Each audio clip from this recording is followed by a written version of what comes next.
thank you, Carol. So I'm thrilled to be here because I love this space.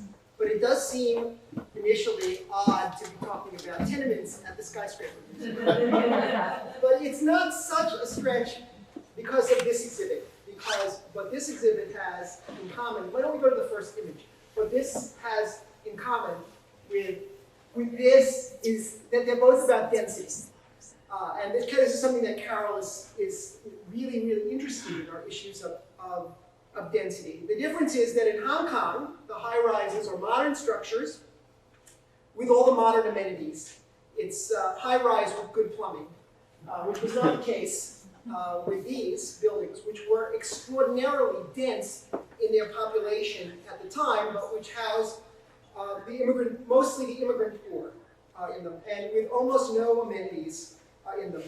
Things that we today, and even the middle class at the time that these were built in the second half of the 19th century and into the early 20th century, the middle class took for granted things that the people who lived in these buildings didn't have. Just to give you a sort of background statistic, the Lower East Side, where this tenement building is located, in the heart of the Lower East Side, was said beginning in the 1860s and continuing on into the early 20th century, commentators said that this area was the most densely populated place in the world. And they compared the population density of the Lower East Side with London and with Prague, which was the most densely populated city in Europe. I don't know whether these statistics are really true. It's never clear to me whether they're comparing the Lower East Side to all of London and all of Prague, or to the most densely crowded areas in those cities. So I don't know if it was really the most densely populated spot in the world, but it was pretty densely crowded.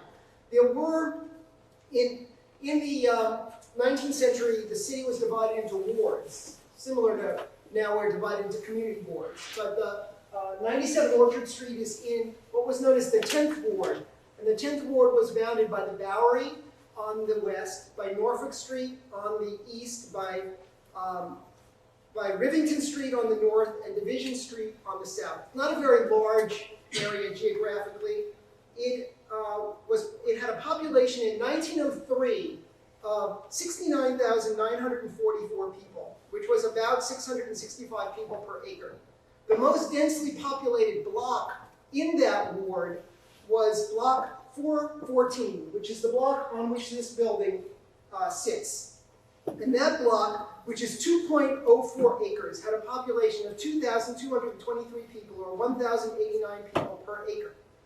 So even if it wasn't the most densely populated place in the world, it was still a pretty dense place when you think about people moving out to the suburbs on houses that are on an acre or several acres, and it's a household of four.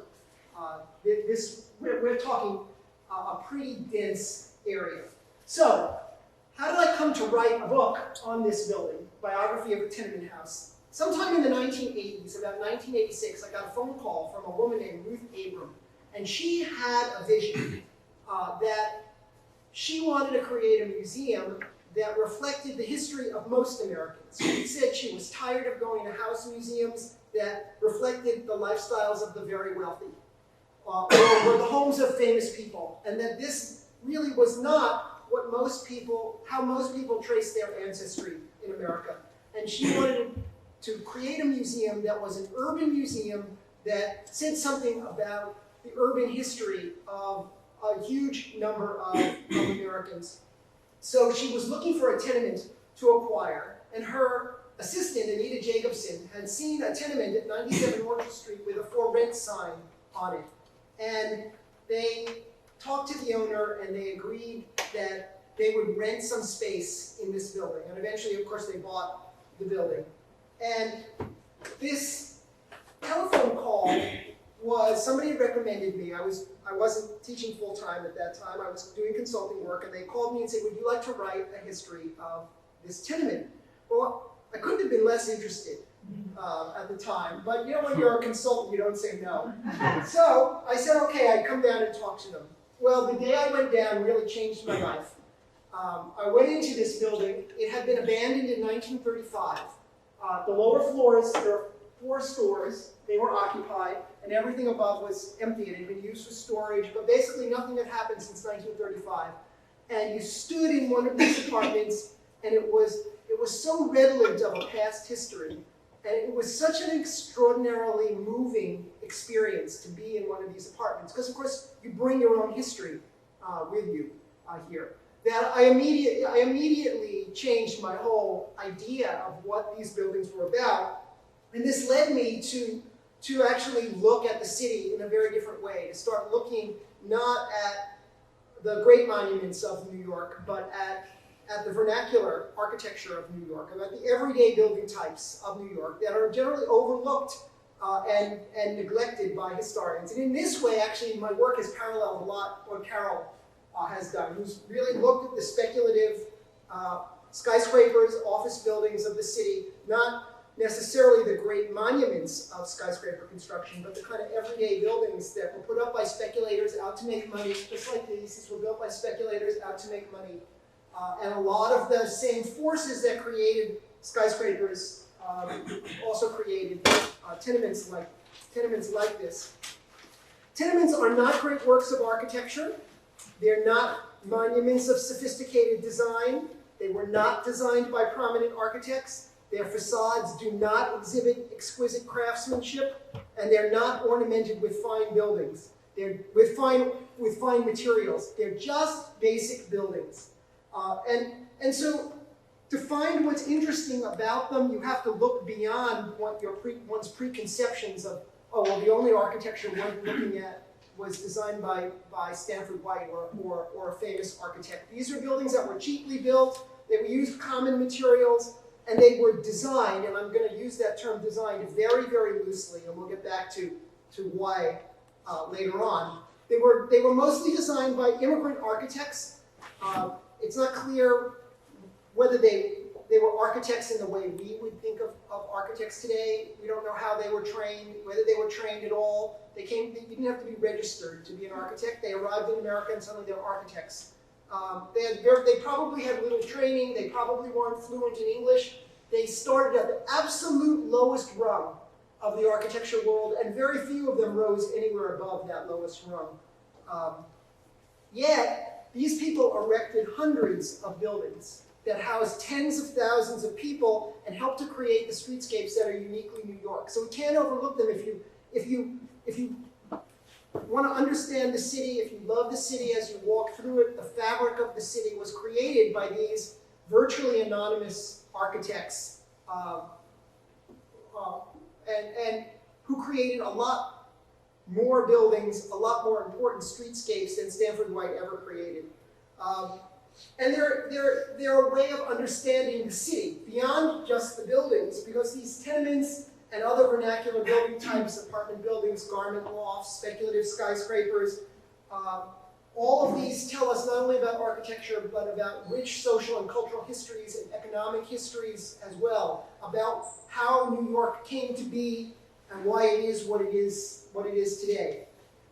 In addition, it turned out there was a more personal story here, which I didn't recognize at first. So if we go to the next one, the little blurb announcing this talk notes that I'm descended from the Mayflower, which is something that I discovered. But I'm not descended from this Mayflower. This is not from the famous Mayflower. Can I have the next, please? I'm descended from... Next. This Mayflower. I was walking down East Broadway with my father one day, and my father pointed to this building and said, "That's where I was born." So I like to be able to say, I'm descended from the Mayflower. But this is a really interesting way to put the tenement in perspective. This Mayflower was built in 1907. It was 7 years old when my father was born. It was built by a Jewish speculative developer named Julius Miller. It was designed by Jewish architects, Bernstein and Bernstein, a hugely prolific architecture firm designing tenements. They were immigrants. And it was designed to house primarily Eastern European Jewish immigrants in it. Yet it's called the Mayflower. And I think that it's a metaphor for a larger experience of the vast majority of immigrants and the children of immigrants who came from many backgrounds and moved here and became Americans.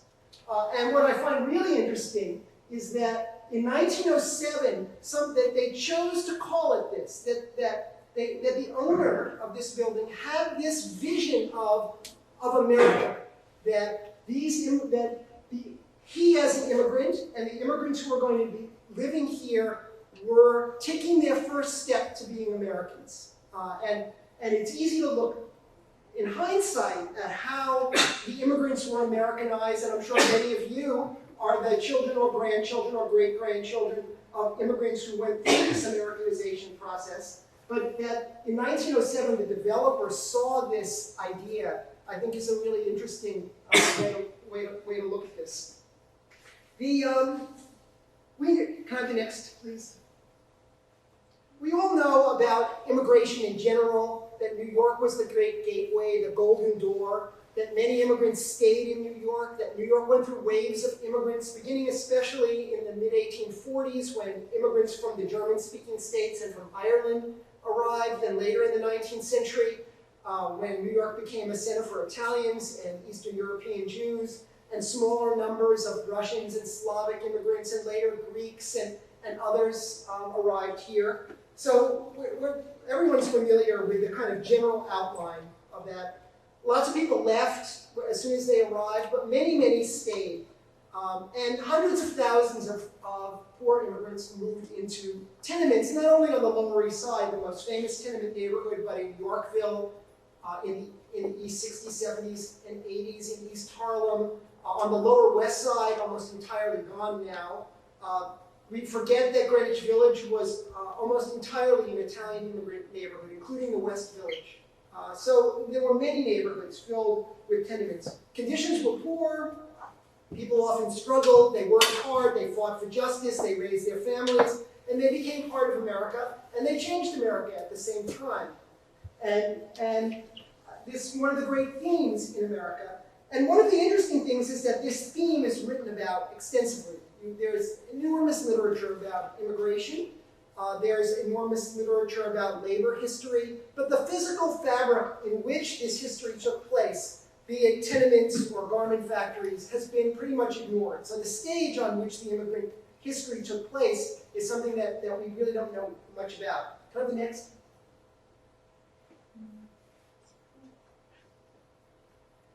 What I set out to do in my book was to examine the story of the physical fabric of one tenement, because it was both unique and universal at the same time. The tenement at 97 Orchard Street also happens to be the home of the Lower East Side Tenement Museum, which gave me the opportunity to look at this one building. The large history, the history of the laws, the tenement house laws, the vast history of change has been investigated. There's a wonderful book called History of Housing in New York by a colleague of Carol's and mine, Richard Plunz, which talks about the reform laws and other developments. But what it doesn't do is look at how these laws impacted on individual buildings and on the people who lived in those buildings and on the people who owned those buildings. So what I set out to do is kind of turn this book inside out and look at one building and see how can we take information about one building, understand that building, and draw lessons from it that tell us about the tenement and the immigrant experience in general. Next. 97 Orchard Street is an extraordinary survivor. The museum discovered this building in 1988, and even at that time, I don't think that Ruth Abram and Anita Jacobson, the curator who saw that for rent sign, had any idea just how rich this history was going to be. What's so brilliant about the Tenement Museum is how it individualizes and personalizes the universal story of immigration. The museum has done this in a way that the stories at 97 Orchard Street have resonance beyond the four walls. The museum tells the stories of real people who lived in the building. Now, of course, they build on the real story, so everything they say isn't factual, but they're all about real people who lived in this building.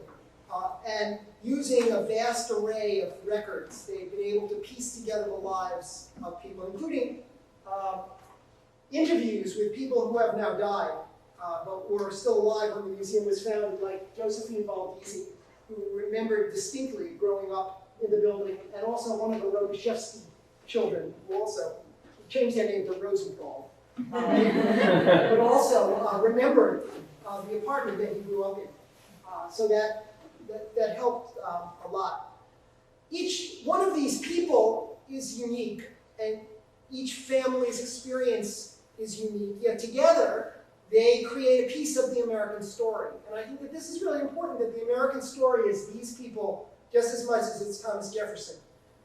And the same thing is true of the buildings. Each building is unique, but together they tell us a piece of the history of New York and the history of America. What I like to think of, when I was growing up, there used to be these ads in the subway, and if some of you are native New Yorkers, you may remember this. They were ads, they were an anti-litter campaign. And I don't know why I remember these ads from when I was a little kid, but they would say, what's one grain of sand? Nothing, but put enough of them together and it's a beach. And then the idea was don't litter, because one piece of litter is nothing, but a lot of them create a lot. And the same thing, then they could go with what's one drop of water and put enough together, it's an ocean. And that's what I like to think of with this. One tenement's not much, but put enough of them together and you've really woven the fabric of immigrant history in New York. So, what is a tenement? The tenement was defined first, legally, in 1867. And it was defined as any building housing three or more families, more than three families, each one cooking separately. And then it was changed a little bit later to include three or more families, each one cooking separately. Now, if you think about that definition, it's a pretty broad definition. When the Dakota was built, it was a tenement, because it housed more than three families, each one cooking separately. But the superintendent of buildings in 1882, in his annual report, really defined, I think, what we mean by tenement. A tenement is a building where the greatest amount of profit is sought to be realized from the least possible amount of space, with little or no regard for the health, comfort, or protection of the lives of the tenants. So what we're talking about colloquially when we talk about tenants is housing that was built to house the largest number of people with the fewest number of amenities. It was the least expensive housing you could build. These buildings were never static. They were always changing. Often they changed with great rapidity. And we'll talk a little bit about that. Both the physical fabric changed and the people who lived in the building changed. Actually, in the various census records and other records of 97 Orchard Street, the same names rarely appear more than once, because people got out of these buildings as fast as they could, either to get to better buildings or to skip out on the rent and move into another building. I'm sure a lot of you have family stories about, skipping out on the last month's rent, and then getting the first month free when you moved into a new place.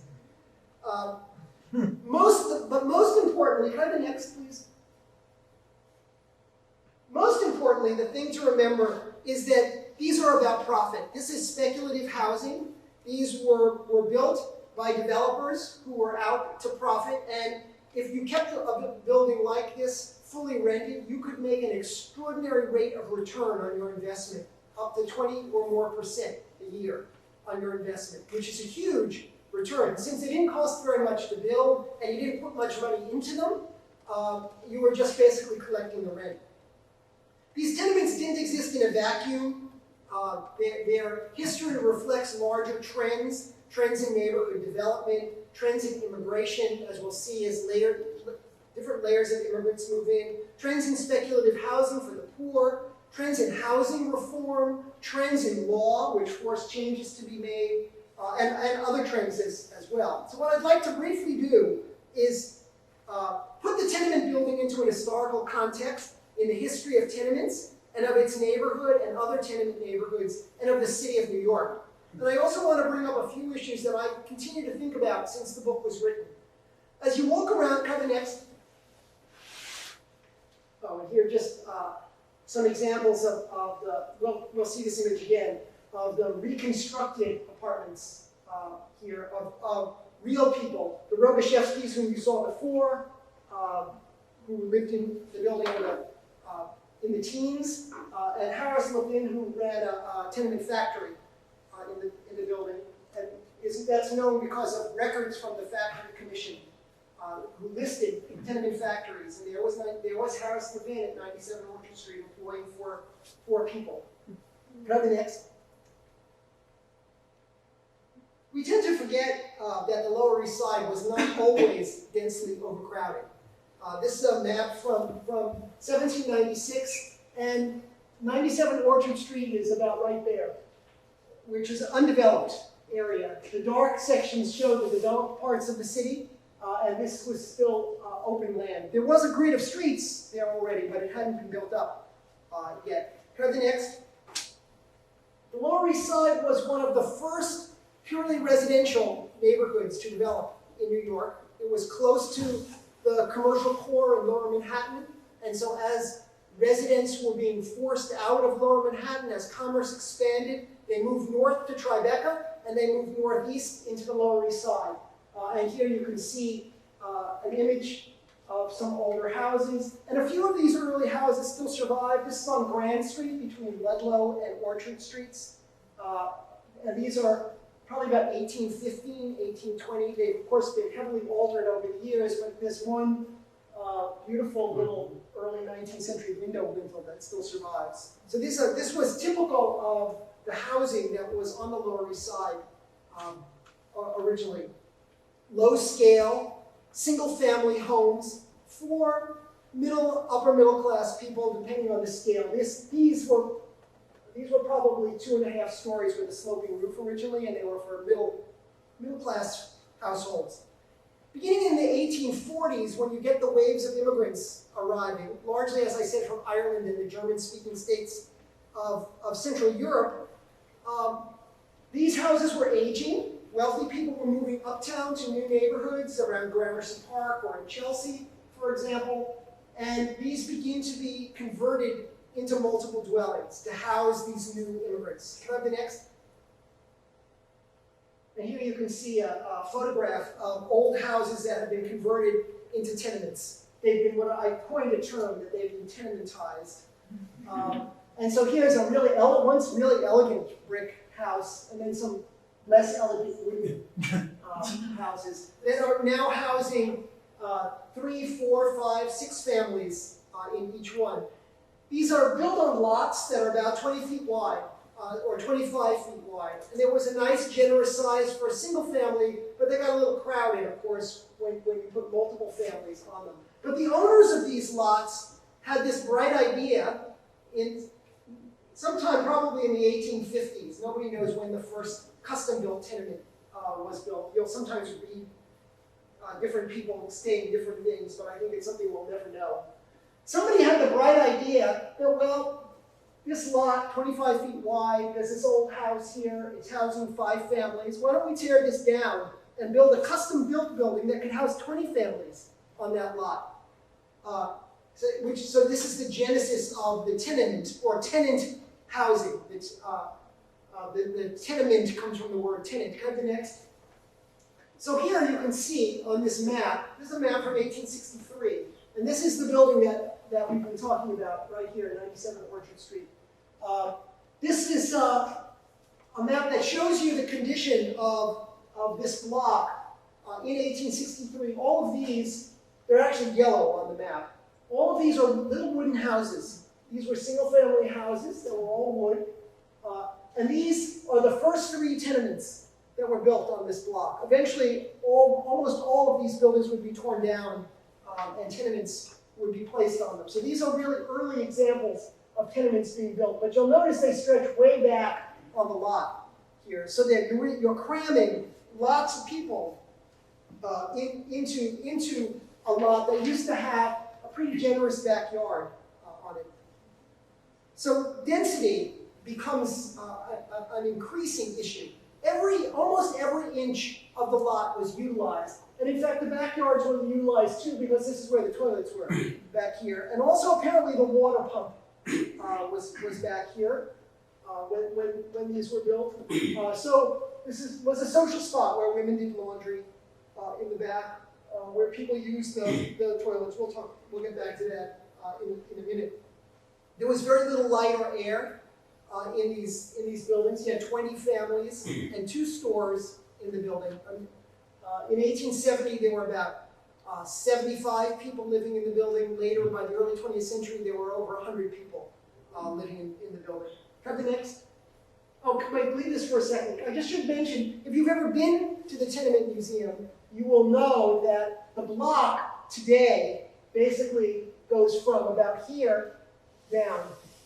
And all of this is gone because Allen Street was widened and Delancey Street was widened too. So there's only a tiny bit of this block that survives today. Have the next. The tenement at 97 Orchard Street and tenements and apartment buildings built in the mid-19th century were entirely speculative ventures. They were generally built by small-scale developers who were investing in real estate as a gamble in hopes of making a profit. Most of these were immigrants. Almost all of the speculative builders of tenements were immigrants. Usually, the immigrant builders were from the same ethnic group as the residents who moved in. In this area, most of the buildings in this area were put up by German immigrants and housed German immigrants initially in the 1860s. Some of the speculative builders were in it for the long term. That is, they would build and then they would hope to profit by holding on to the building and collecting the rents. Many others built to make their profit in the short term, and they sold as soon as the building was completed. And so they got their profit up front. And then somebody else would own the building and collect the rents. So the ownership patterns vary. Speculative building welcomed immigrants. You didn't need a lot of money to be a small-scale developer. You could put a small down payment on the construction. And so Irish get involved in row house construction. Germans get involved in tenement construction. In the early 20th century, speculative tenements and apartment houses construction largely becomes a world of Eastern European Jewish investors, but almost always on a small scale. Maybe 1 building, maybe 2 buildings, maybe 3 buildings, but not usually hundreds of buildings being built. Ownership also reflected the changing neighborhood patterns. So by the late 19th century, when the area becomes increasingly a center of Eastern European Jews, so does the ownership of the buildings. The 97 Orchard Street over here was built by a German immigrant tailor named Lucas Glockner. And in 1863, Glockner and 2 other German immigrant tailors bought an old church that was 75 feet wide on Orchard Street. And on the same day that they built this old church, it was a Presbyterian church, and most of the Presbyterians had moved uptown. The same day that they bought the church, they divided the lot into 3 equally sized parts, and each one built his own tenement. So there were actually 3 of them. 2 of them were actually built identically as a pair, and the third one was built separately in 1863 and 1864. Glockner moved into the building, interestingly. He had lived in a converted row house on St. Mark's Place. And I think it's important to remember that as substandard as these buildings were from the middle class values, they were new, and they were probably better than living in one of those converted tenements, one of those converted row houses. So Glockner and his family moved into this building. He retained ownership until 1883. And by 1883, the German population in the area was ebbing, and Russian Jews began moving into the area, and he sold it, and for the next, until it was sold to the Tenement Museum, it had a succession of Jewish owners, reflecting the changed character of the Lower East Side. The building was cheap. It was built as inexpensively as possible. It's brick. It has wood construction on it. It has very few amenities. Water and gas were both available on Orchard Street in 1863 when this building was begun, but neither water nor gas was installed in the building. Originally, they weren't installed until the early 20th century.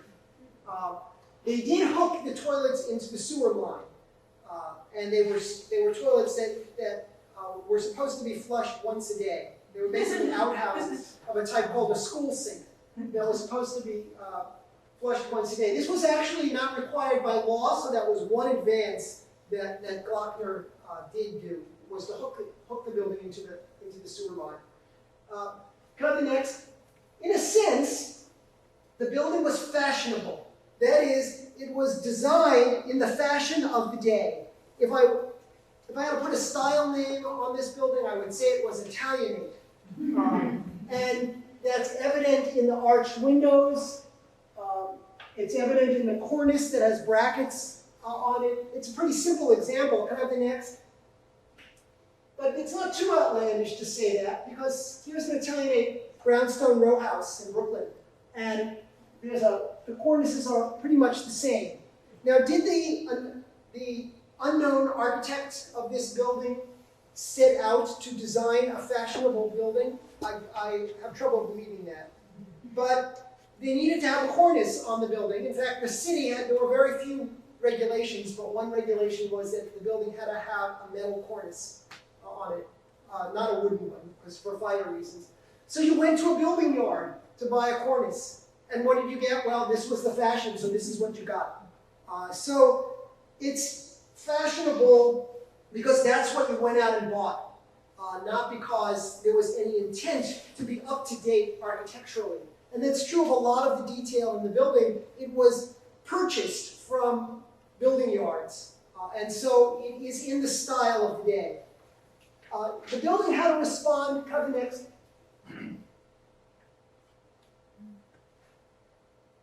The building had to respond to only a few laws. It had to have solid party walls, it had to have a metal cornice, and it had to have fire escapes on it.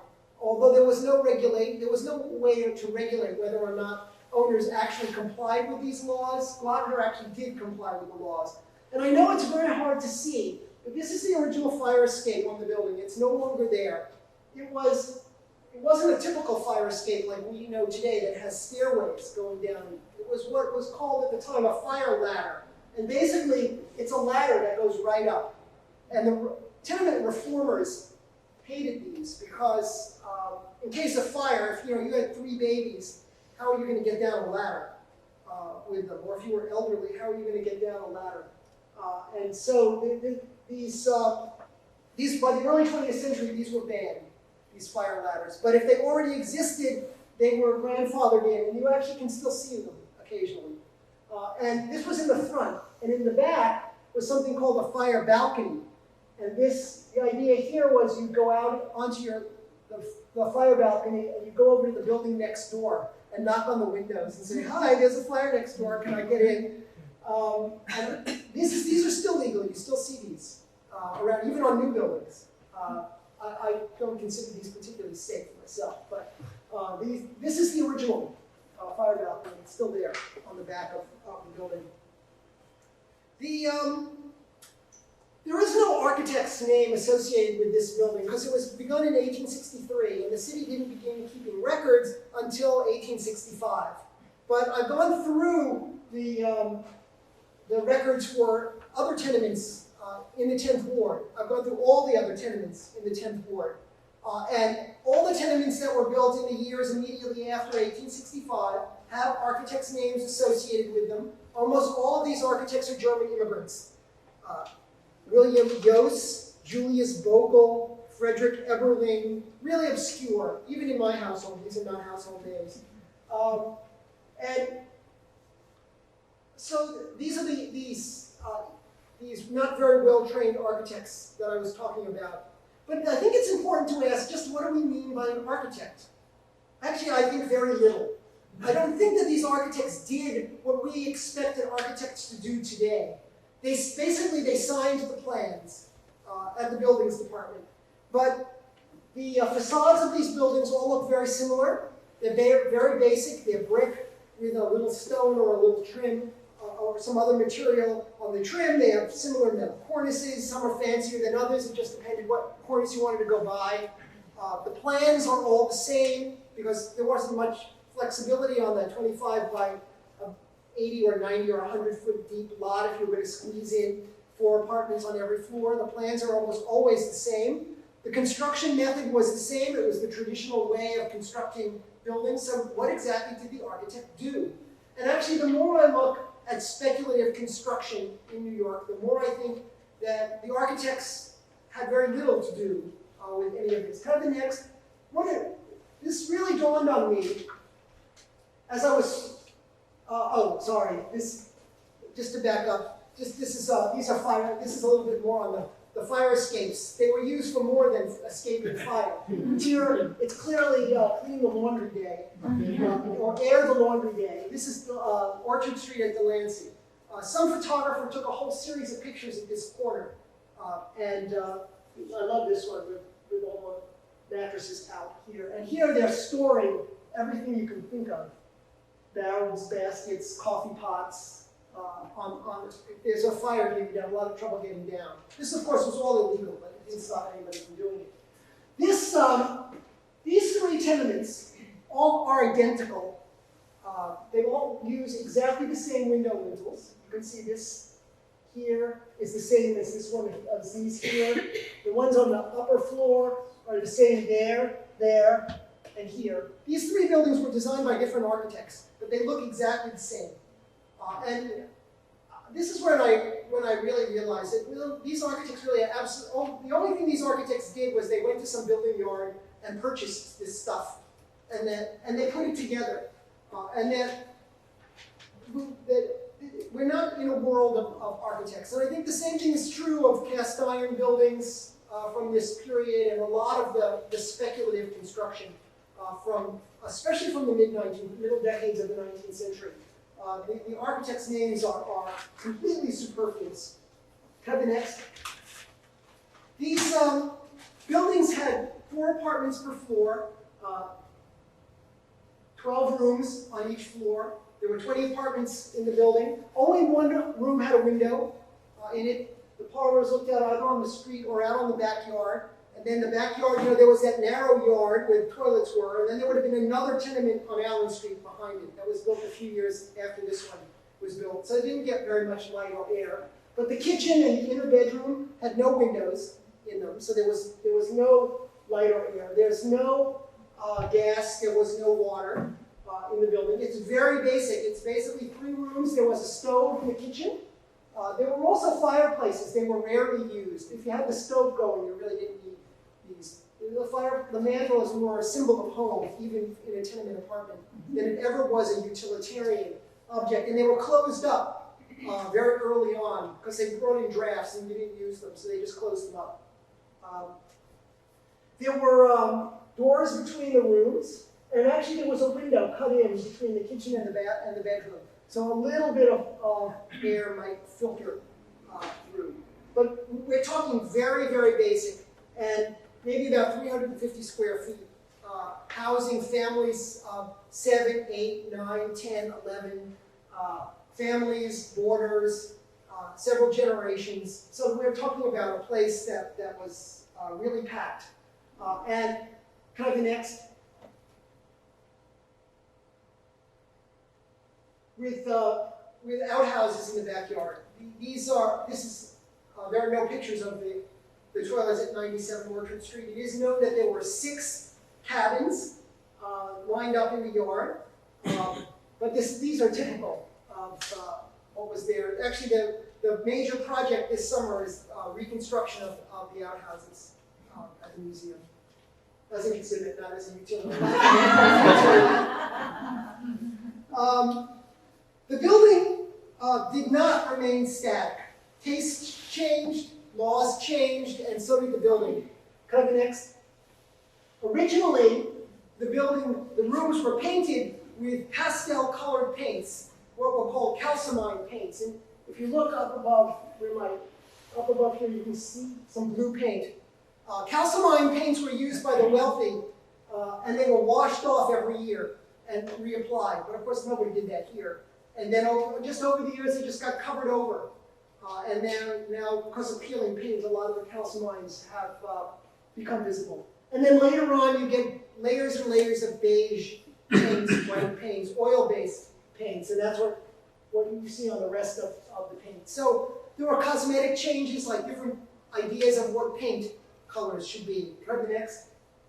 There were wallpapers started to be added. In the 1880s, people started to purchase wallpaper. Wallpaper were mass-produced. They were relatively inexpensive. So there are layers and layers of wallpaper on the walls in these buildings. Go to the next. Originally, the floors were wood, maybe painted, probably covered with cheap rugs. And then in the early 20th century, with the invention of linoleum floors appear. Persian rug patterns, geometric patterns like this. Linoleum is linseed oil on a burlap base. And there are also layers of linoleum on the floors. And I think it's really, that these bring up something really, really important. That no matter how crumbling the building was, how deteriorated the building was, how dirty the building was, how many cracks there were on the walls, this was people's homes. And they made them as beautiful as possible within their income. And it's just like I remember when I had my first apartment in New York, when I was a college student, I would hang pictures where the cracks were. And I'm sure many of you did the same thing, and that's what they did here. You hung pictures, you put up inexpensive wallpaper, you got linoleum, and if the linoleum wore out, you patched it with a completely different pattern. So that sometimes you find 3 or 4 different patterns on the floor. But it was home, and you made it as wonderful as you could. Go to the next. The owner frequently put pressed metal on the ceilings, and this was great for the owner because, especially in the public spaces, in the halls, as the plaster crumbled, it was cheaper to put pressed metal on the ceiling than to actually fix the plaster. And so, actually, the museum has done paint studies, and they've removed some of the pressed metal, and there are several layers of paint underneath, which proves that the plaster was once visible, and then it gets covered with pressed metal, beginning in the latter part of the 19th century. Kind of the next. And other things get redesigned, like the front hall. This is really a curious thing. In 1905, the front hall was redone with burlap that was originally red. And then these landscape scenes were painted, these bucolic landscapes. The Lower East Side in 1905 was far from bucolic. And then somebody with something that was like a cake icer sort of put this sort of putty around to create this decorative detail, which was done on site. It's kind of curious to wonder why they spent the money, but I think that possibly it was because this was an aging building, and there were newer tenements, and they were competing. So you needed to make the building look decent, because you wanted to attract and keep tenants here who would pay the rent. So it was cheaper to do this, of course, than to fix up the apartments here. But at least it gave you you walked in and at least it looked kind of like a nicer place. There were upgrades that were made over the years. The population also changed, as I mentioned. By this time, by 1905, almost everybody in the building was Russian Jewish immigrants or their children. Conditions in the overcrowded tenement districts did not go unnoticed in the larger world of New York. Many people were horrified by the density, believing that crime and disease would breed down here, and that in the immigrant neighborhoods there was a lot of anti-immigrant rhetoric. It's exactly the same as the anti-immigrant rhetoric you hear today. It's uncanny how people are saying the same thing now as were being said at the turn of the 20th century.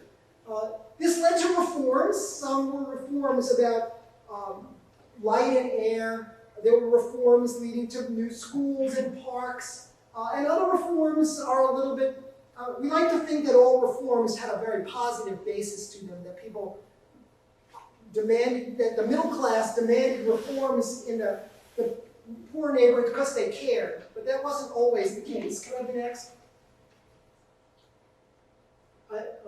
Here you get a feel for the fact that it was really crowded, not only in the buildings, but on the streets. as well. There was almost never a place where you had privacy. Can I have the next? There were tenement factories. This is a very famous Jacob Riis photograph. There was a big movement to reform the factories, and there were, as I mentioned, tenement factories at 97 Orchard Street. The reforms had nothing to do with labor conditions here in these buildings. Like, I think a lot of people think that factory reform was an outgrowth of people's horror at the working conditions here, but they were not. That was not the reason. The reason that the manufacturing of clothing in tenement factories was eventually made against the law was that there was a fear that epidemics and the plague would spread by the clothing that was manufactured here to more affluent neighborhoods. In 1893, the factory inspector of the state of New York said, "The garments which they handle are widely distributed and are, so competent hygienic authorities say, the most perfect carriers of disease germs. The appearance of Asiatic cholera in one sweatshop may expose thousands of people remote from the locality to the disease. The ever-present poverty of the workers, as well as their inherent objection to making their stricken condition known, may, in case of epidemic, result in giving the plague such a start that the most extraordinary vigilance on the part of the health authorities will hardly suffice to stamp out the disease." Now, there was never one known case of the disease being spread by clothing manufacturing, but nonetheless, this was the impetus to ban factories like that. This leads to my new project, which is the garment lofts. So the result, of course, was a whole series of reform laws. There were laws that banning factories, laws requiring water, laws requiring toilets, laws mandating a window in every room. And thus, part of the history of 97 Orchard Street and other tenements is how did these buildings adapt to new laws? Because the owners had to respond to new requirements. And of course, they always did it in the most economical, the cheapest way possible. So walls were moved in some cases. Pipes were added so that water could be put in. Cut the next. Sinks were added in about 1905 when there was a requirement that there be at least cold water. These were the original sinks that were put in. They were made by the Alberine Stone Company in Virginia. They're made out of soapstone. And this is our leader. It was also the cheapest thing that they sold. Because it was always the cheapest thing was what was put in here. And then these sinks were added later when hot water was required. They were the cheapest sink made by American standard. Cut the next. Toilets were added in 1905. One toilet in the hall for every 2 families. Not exactly what we would call much of a modern convenience, but an advance nonetheless from going outside. Cut the next. And more stores were put in because the owners also realized they could make more money from commercial rental than they could from apartments. So there had originally been stores in the basement, including a saloon, a German-owned saloon. And then in 1905, stores were added on the upper floor. And the population, of course, continues to change. There's more diversity by the 1920s and 30s. Italians in the building, Sephardic Jews in the building. So the numbers of people changed. By 1930, the changes required by new laws became prohibitively expensive, especially at a time when restrictive laws had cut off immigration. So you have no new immigrants coming in the late 20s and the 30s. Plus subway lines had been built that allowed immigrants to move to new neighborhoods in Brooklyn and the Bronx. As the garment trades were unionized, people's salaries improved, people could afford to move out of here to better quality housing. And in 1934, a new law was passed that required fireproofing on the interiors, which would have meant the whipping out of all the wooden stairs, for example, and wooden doors would have had to be removed. And so during the Depression, it was very hard to rent these buildings. There was a depopulation on the Lower East Side, and many tenements were closed, including this building, which was closed in 1935 above the first floor. The building was, as I mentioned, was basically abandoned. The second floor was used by some of the stores for storage. Can I have the next? The building became a time capsule. rediscovered and then purchased by the Tenement Museum, which has restored the building and is furnishing apartments. But then what's interesting about the museum is they have, unlike most house museums, this building is not restored to one period and does not tell one story. It tells multiple stories, and you time travel as you go through it. You can be in 1860 one minute and in 1930 the next minute, depending upon which apartment you're in. So it tells many stories all at once, and the stories of many peoples all at once. So it tells the story of the tenement factory and of in this case, a Russian Jewish family in the teens where the father died of tuberculosis. You can visit the Baldizis moving out of the building in the 1930s, or the Irish Moors in the building in the 1860s. So there are many different overlapping stories going on at once. And as I also mentioned, they're the stories of real people who lived in the building. But there are also the stories that stand not just for these people, but for everybody, for all of the descendants of immigrants. They bring, and for people who bring their own stories to the building. Can I have the next? When you go into the building and you go up the stairs, the first apartment you go into is abandoned. And you can stand in this apartment and you can bring your own memories and your own knowledge, just as I did when I first stood in this apartment. And just stand in this tiny apartment and think about what it was like before you're told somebody else's story. So what I love about this whole subject is how you can take an individual building and the individuals who lived in that building and understand them in a personal level, but also universalize it so that it tells a story about New York and about how the architecture of New York is such a rich and varied entity that if you look at it and you think about it, can really tell us a lot about who we were and who we are today. So, I'm happy to answer questions.